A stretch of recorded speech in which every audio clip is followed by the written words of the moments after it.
সুপ্রভাত বন্ধুরা, কেমন আছেন? সবাই নিশ্চয়ই ভালোই আছেন। শ্যামলিজ লাইফস্টাইলে আবারও একটা নতুন ব্লগে আপনাদের সকলকে সুস্বাগত। এদিকে সকাল সকাল চলে এসেছি রান্নাঘরে।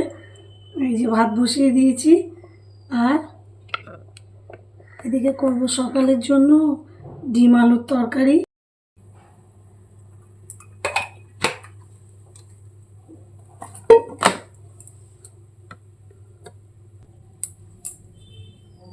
দিয়ে দিচ্ছি কারি পাতা।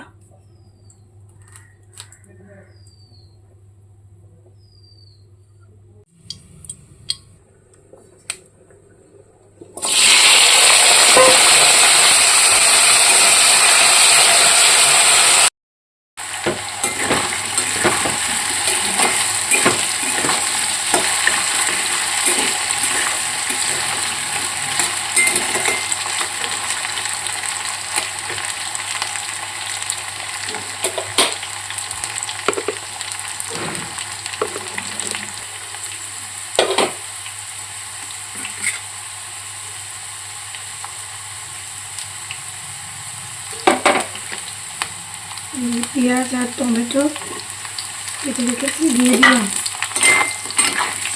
আমার গলাটা ধরে রয়েছে, কিছু মনে করবেন না। মোটামুটি সাথে নিজে ঠান্ডা গরম করছে।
আর আদা রসুন পেস্ট।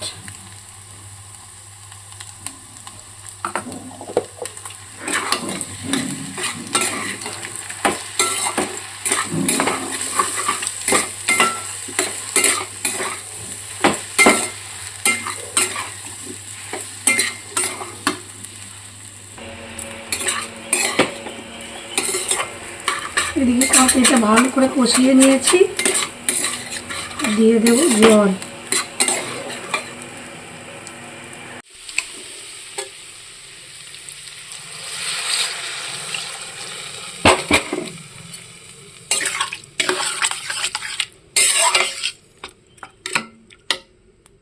এদিকে সকালের টিফিন বানানো হয়ে গেছে, বসিয়ে নিচ্ছি চা।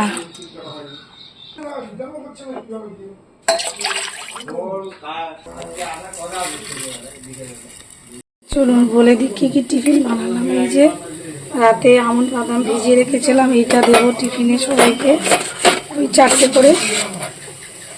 আর করেছি রুটি, আর দেখলেন তো ডিমের তরকারি করেছি। হয়ে গেছে।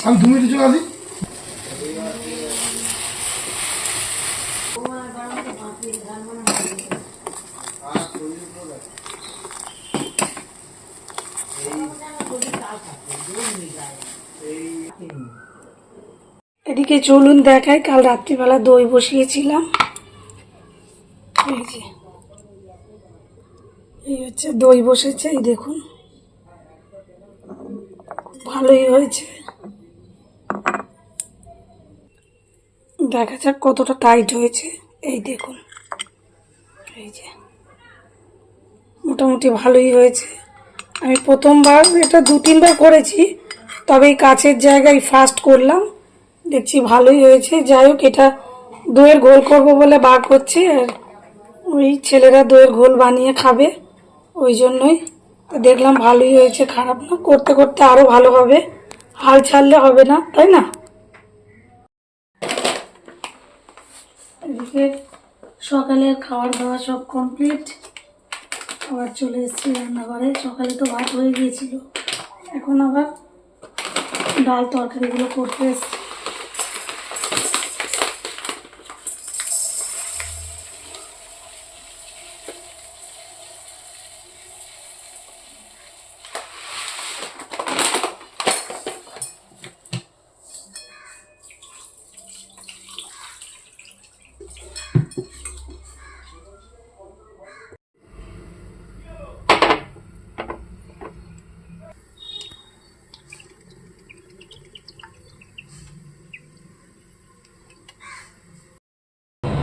লটিয়া মাছ বানাবো। এই যে তেলের মধ্যে গোটা রসুন দিয়ে দিলাম, তাহলে কী হবে, মাছের মধ্যে একটা যে গন্ধ হয় না, গন্ধটা নষ্ট হয়, সেই জন্যই আর কি। একটু রসুন দিয়ে দিলাম, একটু ভাজা ভাজা হয়ে গেলে মাছটা তুলে দেবো। আর মাছটা মানে কাঁটাটা সব বেছে নেব। বাচ্চারা একদমই খেতে পারে না, মানে কাঁটা থাকলে একদমই খেতে চায় না, ওই জন্য বেছে নেব।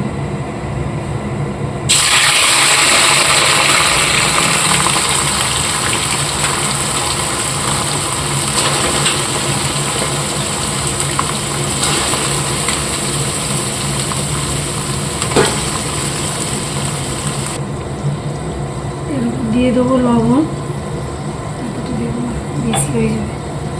মাছটা একটু লবণ টাইপের তো, সমুদ্রের মাছ, একটু বুঝেই নুনটা দিতে হবে। আর দিয়ে দিলাম,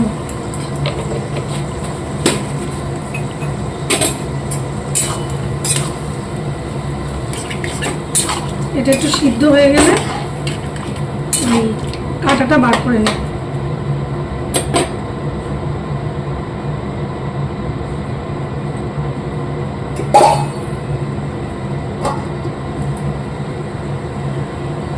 এদিকে লটিয়া মাছের ফ্রাই বানাবো, তার জন্য 1 চামচ হচ্ছে ময়দা নিয়ে নিলাম, আর নিয়ে নিলাম বেসন,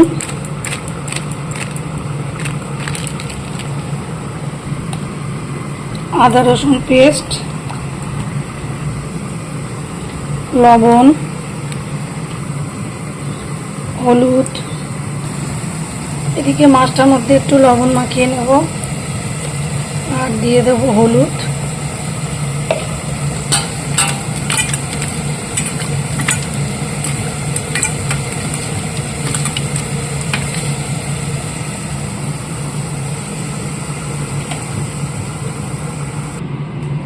দিয়ে দেবো একটু লঙ্কা গুঁড়ো। এবার অল্প জল দিয়ে এটা পাতলা করে নেব।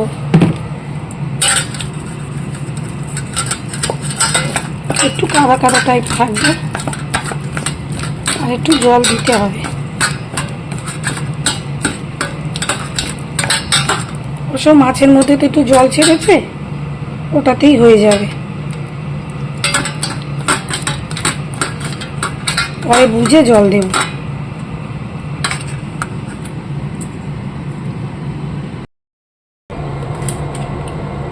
মাছটা ভাজার জন্য একটু তেল দিয়ে দিলাম,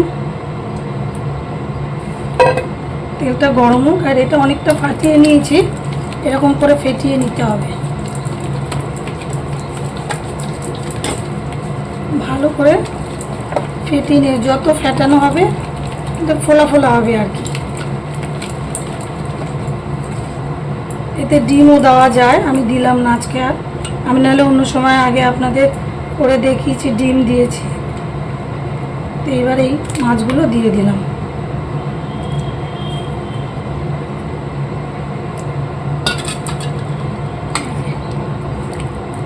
ভালো করে মাখিয়ে নেবো মাছগুলোর মধ্যে।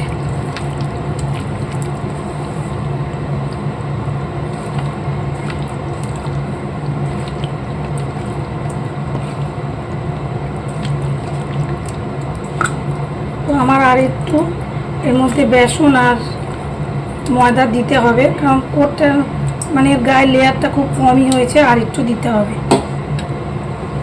এই তেলটা গরম হোক, তার মধ্যে আবার এর মধ্যে দিয়ে দেব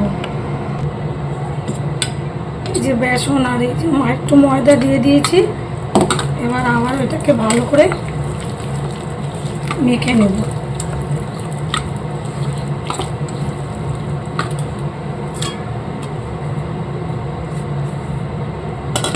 মাছের যে জলটা ছিল সেটাই বাটি থেকে এর মধ্যে দিয়ে নিলাম, কারণ এর মধ্যে আর জল দিলে হয়তো বেশি হয়ে যাবে।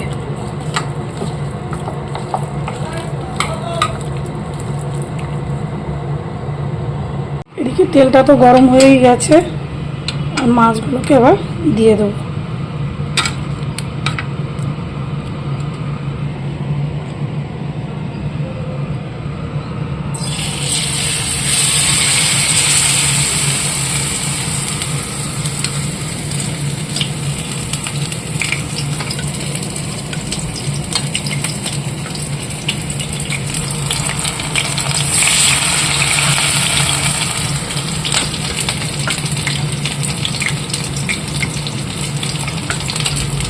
খেতে কিন্তু খুবই ভালো লাগে, একটু কাটা আছে তাও ভালোই লাগে খেতে।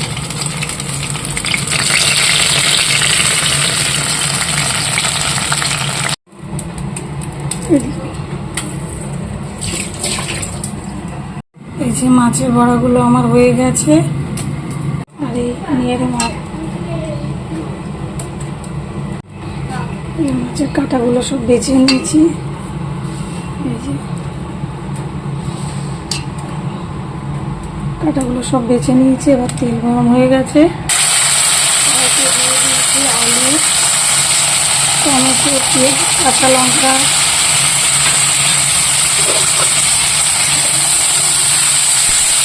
দিয়ে ভালো করে ভেজে নেব। এদিকে লটিয়া মাছটা রান্না করব, তো আলুটা ভাজা হয়ে গেছে, দিয়ে দিলাম হলুদ, দিয়ে দিলাম লঙ্কা গুঁড়ো,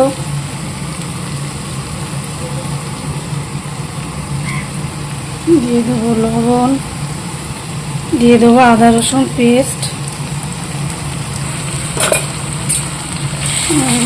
দিয়ে দিয়েছি। ভালো করে কষিয়ে নেব।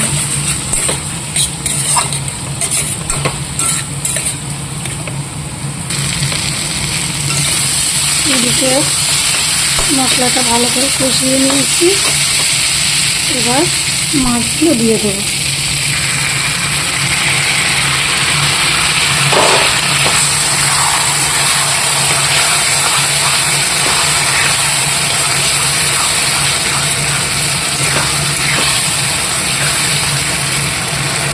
এবার মাছটাতে একেবারেই জল দেব না, এটা গ্যাসের ফ্লেমটা একবারে সিমে করে দিয়েছি। এবার খুব আস্তে আস্তে এটা শুকনো করব, জল দেব না। এদিকে বড় ছেলে দইয়ের গোল বানিয়ে দিয়েছে, ও খাচ্ছে, আমরাও খাচ্ছি। ছোট ছেলে মোটামুটি খাওয়া হয়ে গেছে। কেমন হয়েছে রে? ভালো, দাদা ভালোই বানিয়েছে না?